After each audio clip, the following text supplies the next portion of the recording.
This is how to read CSX signals part 5. Our first signal, this is basically just a recap kind of. Our first signal is this SafeTran cantilever. This is not really a signal, but this is a signal bridge over West Jacksonville.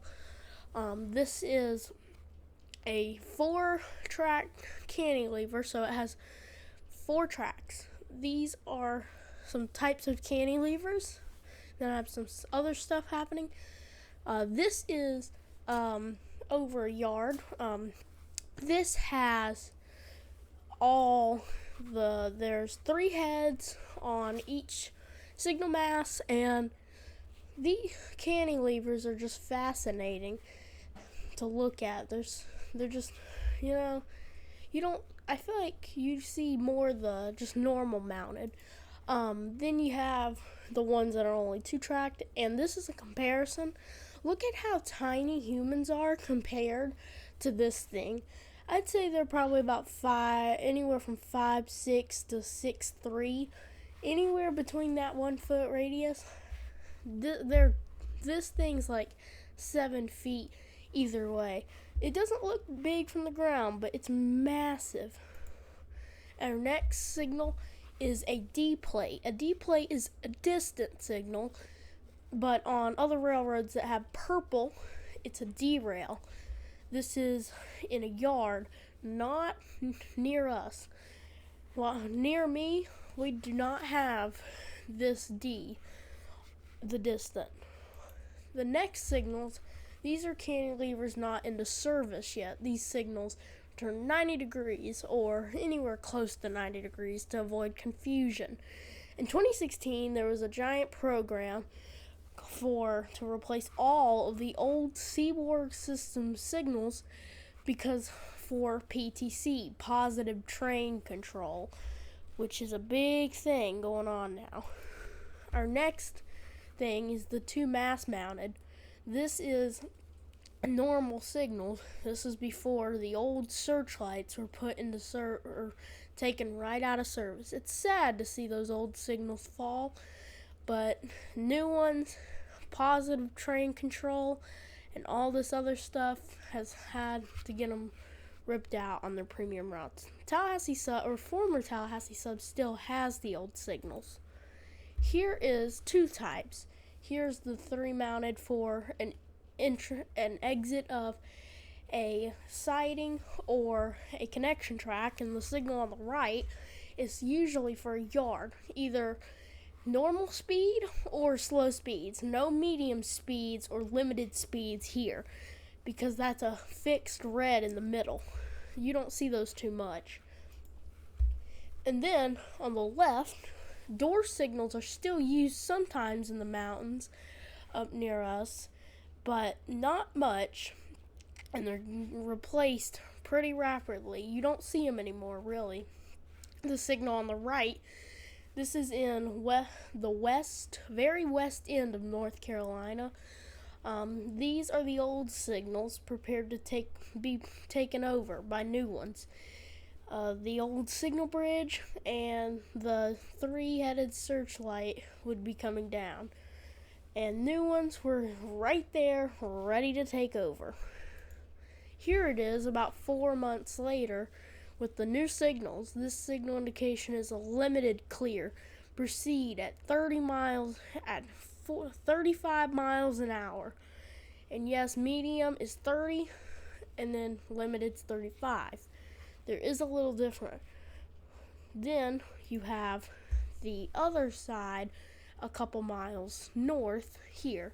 The reason that signal is in the middle and not on the far left is, there's no room, and I'm assuming there was no room to put a cantilever, so this was their best thing, because right here, right where that bottom slope is, to the right is a river. I forgot the name of it, but there's a river there, and there's a drawbridge not too far away from right here.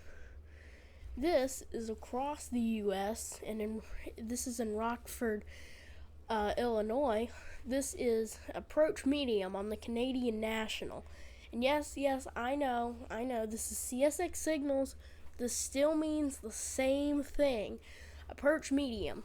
Prepared to go through a turnout ahead, not exceeding medium speed. Prepared to stop at the next signal ahead. And then this signal cantilever is in yards. They're used for switching.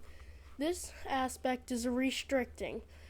Prepare to stop in half the range of your vision for no foul obstructions ahead or any wrong things or anything that could be hiding out on the track. This restricting is heading into a yard. And also, this bottom head can show a red, a lunar, or a green. The middle can show red, yellow, green. The top can show red, yellow, green. And on the far left, the top can show red, yellow, green. And the middle can show red, restricting, or red, lunar, yellow, and green. And I'm not repeating that for the actual aspects of them. If it's anything other than a solid red, almost always means a train's coming. These are different types of signals. ABS, or intermediate signals. Intermediate signals are absolute signals that have heads on the backs and on the back or on both sides.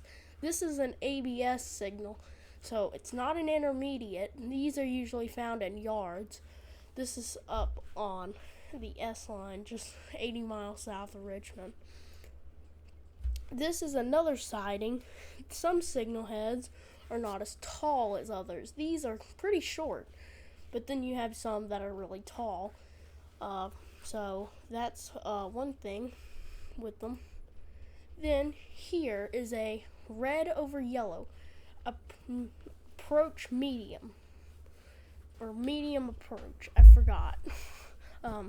Go through the turnout, prepared to stop at the next signal ahead, not exceeding medium speed. This is a meet for another train, or something else is coming. Our last signal, this is in Cabin, Kentucky.